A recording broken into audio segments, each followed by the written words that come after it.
you've already picked up those responsibilities. You don't just get to walk away scot-free and say, well, I don't like my job, I quit.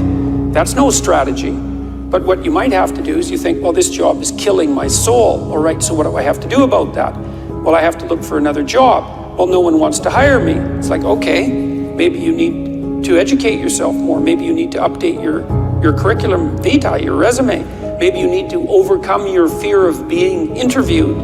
Maybe you need to sharpen your social skills. Like, you have to think about these things strategically. If you're going to switch careers, you have to do it like an intelligent, responsible person. That might take you a couple of years of effort to do properly.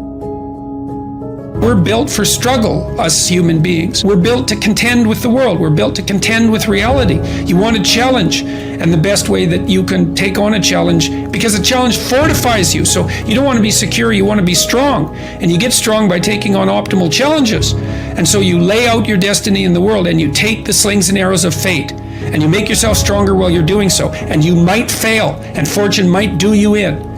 But it's your best bet. And you know, people have extracted unbelievable successes out of catastrophic failures. And I'm not saying that in a naive way. I know perfectly well what happens to people. You know, you're doing fine in life and then you get cancer, and then 6 months later you're dead.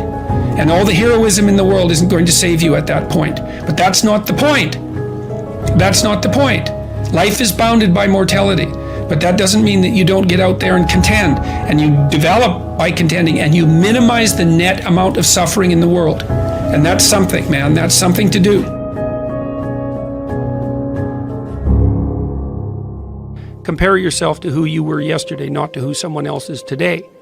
Because you need to have a hierarchy of improvement. You need to be aiming for something, and that means you're going to be lesser than people who've already attained along that dimension.